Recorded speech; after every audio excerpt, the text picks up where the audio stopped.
வார்த்தை தொடர் இன்றோட முடிகிறது. நான் சொன்ன தலைப்பு இன்றோட முடிகிறது. அடுத்த வாரம் கர்த்தர் வேறொரு தலைப்புல பேசுவார். இந்த வாரத்துல கர்த்தர் ஏற்கனவே பேசின வார்த்தைப்படி மத்தேயு 3:8 மனம் திரும்பலுக்கு ஏற்ற கனியை கொடுங்கள் என்ற தலைப்பிலே நாம் செய்தி கேட்டுக்கொண்டிருக்கிறோம். மனம் திரும்பலுக்கு ஏற்ற கனி எது?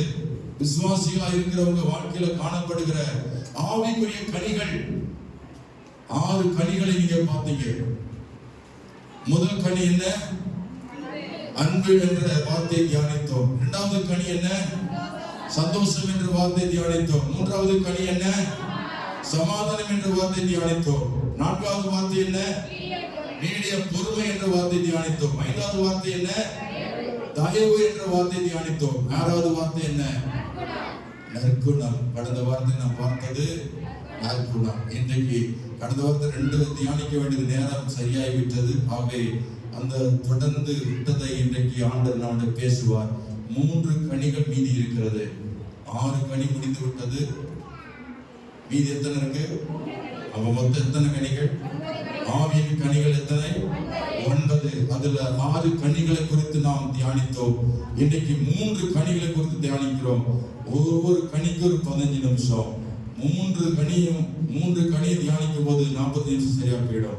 அதனால நேரத்தை பார்த்தே தான் நான் முடிக்கணும். அல்லேலூயா சொல்லுவோமா? அல்லேலூயா, அல்லேலூயா.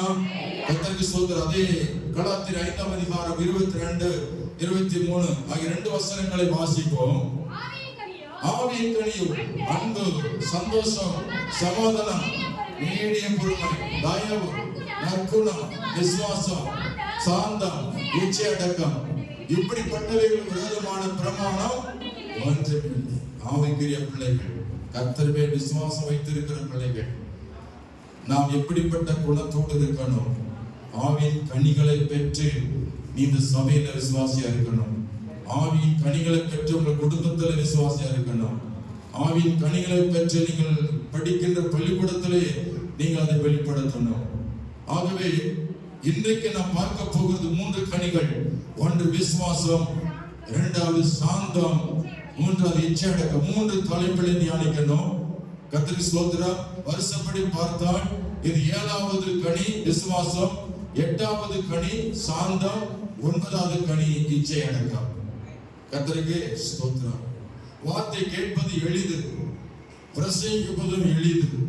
ஆனால் அதை நடைமுறைப்படுத்தி அந்த கனிகளோடு வாழ்வதுதான் சற்று முயற்சிகள் தேவை. அல்லேலூயா சொல்லுமா? அல்லேலூயா. கேட்டுவிட்டு இந்த காதல் வாங்கிட்டு அப்படி விட்டு போறது ரொம்ப ஈஸி. நீங்க வழியறிய விதைக்கப்பட்ட நிலமா இருக்கக்கூடாது. வழியறிய விதைக்கப்பட்ட ஒரு தரிசு நிலமா இருக்கக்கூடாது. ஆமென். ஒரு முள்ளுள்ள நிலமா இருக்கக்கூடாது. அதுல விதைச்சாலும் வேஸ்டா போகுது.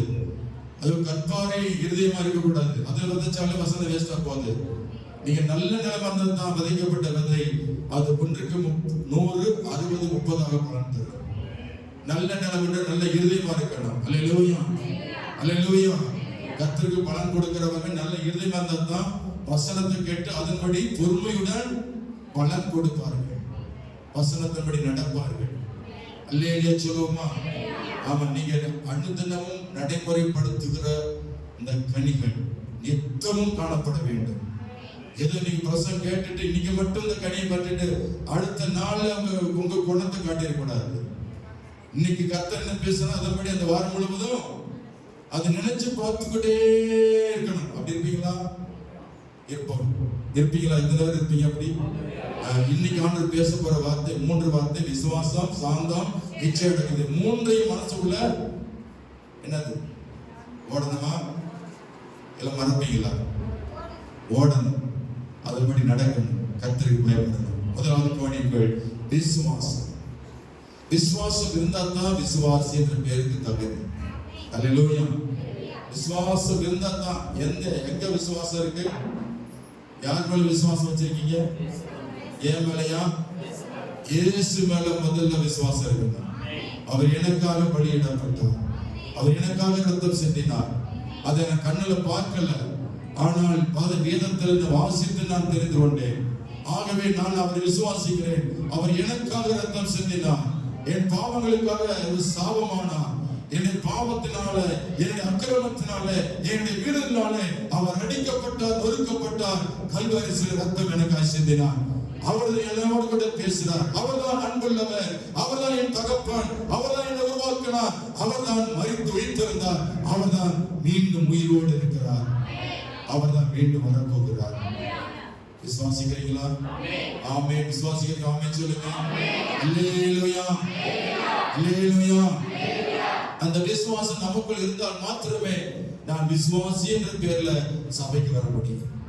இந்த விசுவாசம் இல்லாதவங்க சபைக்குள்ள வர முடியாது. அவங்க சும்மா வந்துட்டு போயிடுவாங்க. இந்த விசுவாசம் உங்க இதயத்துல ஆழமாய் பதிந்திருக்க வேண்டும். இயேசுவின் ரத்தம் சகல பாவங்களை நீக்கி என்னை சுத்திகரிக்கிறது. என்னுடைய எல்லா பாவங்களையும் மன்னித்து என்னுடைய எல்லா நோய்களுக்கும் என்னை தப்புவிக்க வல்லவராக இருக்கிறார். அல்லேலூயா சொல்லுமா. மரணத்திலிருந்து என்னை தப்புவிக்க வல்லவராக இருக்கிறார். பிசாசிலிருந்து என்னை தப்புவிக்க வல்லவராக இருக்கிறார். எவ்வளவு பிரச்சனை வந்தாலும் அதுல இருந்து கர்த்தர் என்னை மீட்டுக் கொள்வார். அந்த விசுவாசம் ஸ்ட்ராங்கா இருக்குங்க. அப்பொழுதுதான் இயேசுவுக்கு விசுவாசியா இருக்க முடியும். கைவித்தியாம சொல்லுமா. வாயில அறிக்கை ஒன்றா இருக்கு, விசுவாசம் இது நினைக்கிற ஒன்றா இருக்கு. நினைவு ஒன்று, வாயில் ஒன்றா இருக்க கூடாது. இருதயத்து நிறைவு என்ன பேசும்? வாய் பேசுமா. எந்த மனுஷனும் விசுவாசிக்கிறவன் வாயில என்ன வரணும்? வசனம் புறப்பட்டு வரணும். விசுவாசியா இருந்தால் கெட்ட வார்த்தை வாயில வரக்கூடாது. என இயேசு பேசிட்டார், கெட்ட வார்த்தை ஒன்றும் புறப்படலாக போட்டார். அப்ப போட்ட பின்னாடி பேசலாமா? நீ வீட்டுல சண்டை போடலாமா? கெட்ட வார்த்தை பேசலாமா? பகைக்கலாமா? துரோகம் பண்ணலாமா? அப்ப ஆவியின் கனி இல்லைன்னா நீங்க சாட்சியா வாழ முடியாது. கர்த்தருக்கு ஸ்தோத்திரம். அல்லேலூயா.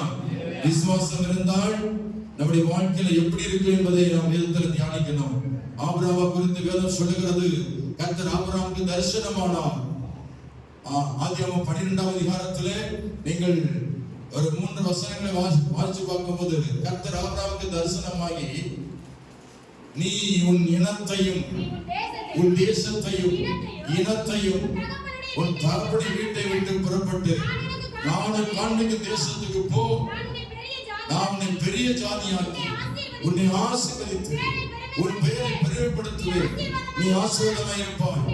உன்னை ஆசீர்வதிக்கிறவனை ஆசீர்வதிப்பேன், உன்னை சபிக்கிறவனை சபிப்பேன். பூமியிலுள்ள வம்சங்கள் எல்லாம் உனக்குள் ஆசீர்வதிக்கப்பட்டிருக்கும். கர்த்தருக்கு ஸ்தோத்திரம். இந்த வார்த்தையை ஆபிரகாம் விசுவாசித்தான். கைவித்தி அவன் சொல்லுமா. ஆண்டவர் என்னோட பேசிட்டாரு. இனி இந்த வார்த்தையை நான் தட்டி கழிக்க கூடாது, நான் சாக்கு போக்கு சொல்லக்கூடாது, நான் உடனே கீழ்ப்படியணும். இந்த வார்த்தையை விசுவாசித்தான் ஆபிரகாம். விசுவாசித்த உடனே 4ஆம் வசனம் சொல்லுகிறது, கர்த்தர் தனக்கு சொன்னபடியே அவன் புறப்பட்டு போனான். இதுதான் விசுவாசம். அவன் சொன்ன நான் உனக்கு காண்பிக்கும் தேசத்துக்கு போன்னு சொல்ற. தேசத்தை அவன் கண்ணில் பார்க்கல. கானான் தேசம் என்று சொன்னால் அந்த தேசத்தை கண்ணால் ஆபிரகாம் பார்க்கல. அந்த ஜனங்கள் எப்படிப்பட்டவர்கள் தெரியாது, அங்க சூழ்நிலை என்னன்னு தெரியாது, கண்ணுக்கு தெரியாத ஒரு தேசம். அட்ரஸ் கண்டுபிடிச்சு போகணும். எப்படியோ ஆபிரகாம் இந்த வார்த்தையை கீழ்ப்படிந்து கர்த்தர் சொல்லிட்டார் என்று அவன் கர்த்தருடைய வார்த்தையை விசுவாசித்தான். இந்த பிரசன்னத்தை கேட்கிற நீங்களும் கர்த்தருடைய வார்த்தையை நீங்க விசுவாசிக்கணும். நீ விசுவாசித்தால் மாத்திரமே தேவ மகிமை காண முடியும். ஆபிரகாம் சொன்னார், நிபந்தனை வைத்தார், நான் சொன்ன தேசம் நீ போனாதான் உன்னை ஆசீர்வதிப்பேன், உன்னை ஆசீர்வதிப்பேன், உன்னை சபிக்கிறவனே சபிப்பேன், நீ ஆசீர்வாதமாய் இருப்பாய், உன் பேரை பெருமைப்படுத்துவேன், உன்னை பெரிய ஜாதியாக்குவேன் என்று சொல்லி வாக்கு கொடுத்து அனுப்புகிறார். இதை விசுவாசம் வைத்தார். அவன் புறப்பட்டு போனான். கானான் தேசத்துக்கு அட்ரஸ் வாங்கி போகிறான். கானான் தேசத்துக்கு சேர்ந்தான். கர்த்தர் அவனை உயர்த்தினார். ஆபிரகாம் வெள்ளியும் பொன்னுமான ஆசீர்வாதம் ஐஸ்வர்யம் பெருகினது. அவன் குறைவில்லாமல் வாழ்ந்தார். கர்த்தர் நிறைவாய் ஆபிரகாமை உயர்த்தி வைத்தார். இதனால அவன் கர்த்தரை விசுவாசித்தார். அதிலே சொல்லுமா, கர்த்தர் விசுவாசிக்கிறவங்க கர்த்தர் சொன்ன வார்த்தை கீழ்ப்படிவாங்க. விசுவாசம் இல்லாதவங்க வசனத்துக்கு என்ன செய்ய மாட்டாங்க, கீழ்ப்படிய மாட்டாங்க. அவரை விசுவாசிக்கிறவங்க தான் வசனத்துக்கு கீழ்ப்படிவாங்க. ஆகவே அவர்கள் விசுவாசி என்ற பெயரில் இருப்பாங்க. அவிசுவாசி ஒருவன் வசனத்தை கேட்பான், ஆனால் கீழ்ப்படிய மாட்டான். விசுவாசி மட்டும்தான் வசனத்தை கீழ்ப்படிவாங்க, அதுபடி செய்வாங்க. கைவேத்தி அமைச்சு சொல்லுமா, நீங்க விசுவாசியா அவிசுவாசியா? விசுவாசின்னு சொன்னா அல்லேலூயா சொல்லுங்க, அவிசுவாசின்னா அல்லேலூயா சொல்லுங்க. அவங்க அவிசுவாசி இருக்காங்க உள்ள, ஒரு சிலர் இருப்பாங்க என்ன சொன்னேன்னு தெரியாம அல்லேலூயா சொல்லிட்டாங்க. கர்த்தர் மன்னிப்பாங்க. ஹல்லேலூயா. இப்ப சொல்றேன், கர்த்தரை விசுவாசிக்கிறவங்க அல்லேலூயா சொல்லுங்க. வேணா வாங்கிட்டீங்க, யார தூங்க கூட நினைக்கிறேன். Praise Lord. ஆபிரகாமுடைய வாழ்க்கையில ஒரு குறை இருந்தது. அது என்ன குறை? 100 வயது ஆகி அவனுக்கு என்ன இல்ல, குழந்தை. கல்யாணம் முடிச்சு பல வருஷம் ஆச்சு, ஆனா அவனுக்கு குழந்தை இல்லை. எனவே கர்த்தரிடத்தில் புலம்பின, ஆண்டவரே நான் என்ன செய்வேன்? பெரிய ஜாதியாக்குன்னு சொல்லிருக்கீங்களே, சந்ததி வானத்து நட்சத்திரம் போல இருக்குன்னு சொன்னீங்க, ஆனா எனக்கு வயது முதிர்ந்து விட்டது, எனக்குன்னு ஒரு சுதந்திரமான பிள்ளை இல்லையே என்று கர்த்தரிடத்தில் கேட்டபோது கர்த்தர் சொன்னார், உனக்கு ஒரு குழந்தை தருவேன். அவர் 75 வயசுல சொன்னார் தருவேன். காத்திருந்தான், அந்த வார்த்தை விசுவாசித்தான். தலைவனமாயிடுச்சு, சாக போறான். அவன் செத்து சுடுகாட்டு போறான், தோல்லாம் சுருங்கிருச்சு. சாராள் வயது முதிர்ந்த கிழவியா மாறிவிட்டாங்க. அதே போல ஆபிரகாம் வயது வந்து கிழவனா மாறிவிட்டாங்க. இன்னமும் பிள்ளை பிறக்கல. 100 வயது வந்தது. கர்த்தர் நினைத்து பார்த்தார், அவர் சொன்ன வார்த்தையை நிறைவேற்றினார். குழந்தை பிறந்தது. ஈசாக்கை பெற்றெடுத்தார் 100 வயது. அல்லேலூயா சொல்லுவா. எத்தனை வருஷம் ஆனாலும் சரி, விசுவாசிக்கிற பிள்ளைகள் ஒருபோதும் வெட்கப்பட மாட்டார்கள். தலைவீனமா இருந்தாலும் கர்த்தரை விசுவாசித்தான், அது அவனுக்கு நீதியாக எண்ணப்பட்டது. ஆபிரகாம் கர்த்தரை விசுவாசித்தான், அவர் சொன்னால் நிச்சயமா நிறைவேற்றுவார். அதுக்காக வயசு முக்கியம் கிடையாது, வருஷங்கள் முக்கியம் கிடையாது, அது நிறைவேற்ற அவர் வல்லவராய் இருக்கிறார் என்று எத்தனை பேர் விசுவாசிக்கிறீர்களோ அவங்களுக்கு நிச்சயமா நடக்கும். கை வைத்து அல்லேலூயா சொல்லுவோமா? உங்களுக்கு வாக்கு கொடுத்தால் நிச்சயமா நடக்கும். அவர்களோட என்னென்ன பேசினாரோ அதெல்லாம் நிறைவேறும். கர்த்தருக்கு ஸ்தோத்திரம். அதை விசுவாசியுங்கள். அதே போல கர்த்தருக்கு ஸ்தோத்திரம். ஒருவரை ஆபிரகாமை சோதித்தார். என்ன சோதிச்சார்? ஒரே மகன் 100 வயசுல ஈசாக்கு பிறந்துட்டான். அவன் வயசாயிடுச்சு, 13 வயசு மேல தாண்டிச்சு, வாலிபனாயிட்டான். ஆபிரகாம் அதிகமா நேசிக்க ஆரம்பிச்சான் ஈசாக்க. கர்த்தர் மறந்துட்டான். பிள்ளை மேல பாசம் பெருகிருச்சு. கர்த்தர் பார்த்தார், இவனை சோதிச்சு ஆகணும் என்று சொல்லி கர்த்தர் ஆபிரகாமோடு பேசினார். ஆபிரகாமே, உன் ஏக சுதனும் உன் ஏக புத்திரனுமாகிய உன் நேசகுமாரனாகிய ஈசாக்க எனக்காக மோரியா தேசத்து மலையில வந்து அவனை தகன பலியிடு என்று சொன்னார். கண்டதன் வெட்டி பலி கொடு. எங்க அவங்க பிள்ளையாக வெட்டி பலி கொடுக்க பார்ப்போம். கொடுப்பீங்களா? கொடுக்க மனசு வராது. முதல்ல கீழ்ப்படியவே மனசு வர மாட்டேது. எங்க வெட்டி பலி கொடுப்பாரு? கர்த்தருக்கு அர்ப்பணிக்கிற பிள்ளைகள். ஆபிரகாம் விசுவாசத்தோடு இருந்தான். பிள்ளையை கேட்டார். தகன பலி என்ன அர்த்தம் சொல்லுங்க? ஈசா கொண்டு போய் என்ன செய்யணும் அப்படின்னா என்னது? கண்ட திட்டு சண்டை கூட சொல்லுவாங்கல்ல, உன்னை கண்ட துண்டமா வெட்டிப்படுவேன். அப்ப ஆண்டவர் கண்ட துண்டமா வெட்டி பலி எடுக்கிறார். ஆண்டவர் எப்படி இருக்கும்? ஆபிரகாம் கர்த்தர் மேல் விசுவாசம் வச்சதுனால கர்த்தர் என்னோட பேசினார். ஈசாக்கை கண்டதுனா வெட்டி பலி கொடுத்தாலும் அதை திரும்ப கொடுக்க வல்லவர் இருக்கிறார். சொல்லி விசுவாசத்தோடு ஈசாக்கு தலைமையில வேற சுமக்க வைத்து கையில கத்தி எடுத்துக்கொண்டு ஆமென் அல்லேலூயா அல்லேலூயா அல்லேலூயா. ஒரு கையில கத்தி, ஒரு கையில நெருப்பு எடுத்து நடந்து கொண்டு போறாங்க. வேலைக்காரன் கூட்டிக்கிட்டு தன் ஒரே மகன் ஈசாக்கையும் கூட்டிக்கிட்டு போறான். ஆண்டவர் ஸ்தோத்திரம் சொன்ன வார்த்தை கீழ்ப்படிந்து மனைவிக்கு கூட சொல்லல. அல்லேலூயா சொல்லுமா? ஏன்னா மனைவி சொன்னா தடுத்து நிறுத்துவாங்க. என் பிள்ளை போய் வெட்டி பலி கொடுக்க போறதா அப்படி சொல்லாமலே கர்த்தருக்குள்ள ரகசியம் ஆண்டவர் மேல வச்ச நம்பிக்கை விசுவாசத்துல மனைவிக்கு சொல்லாம நாங்கள் தேவனை தொழுது கொண்டு வரும் சொல்லிட்டு போனா ஆபிரகாம். மனைவி நம்பி அனுப்பினாங்க. Price Lord. கண்டதனமா வெட்டி பலி கொடுக்க போறேன்னு சொன்னா சாராள் என்ன பண்ணிருப்பா? ஹலோ, காது இருக்கா? விட்டுருப்பாங்களா? சில காரியங்களை மனுஷனுக்கு தெரியாம ஆண்டவருக்கு செய்யணும். கர்த்தரோட பேசிட்டாருன்னா அதை மனுஷனுக்கு சொல்ல அவசியம் இல்லை. ஒரு சகோதரி அபிஷேகத்தை நிரம்பிச்சு இப்ப இல்ல, அந்த அந்த அந்த குடியிருக்க வீட்டுல அந்த பிரேயர் ஹால்ல ஞாயிற்றுக்கிழமை ஓய்வு நாள்ல பரிசுத்த ஆவியானவர் இறங்கினார். இரண்டாவது அந்த அம்மா ஷீலா இன்னைக்கு உயிரோடு இருக்கிறாங்க.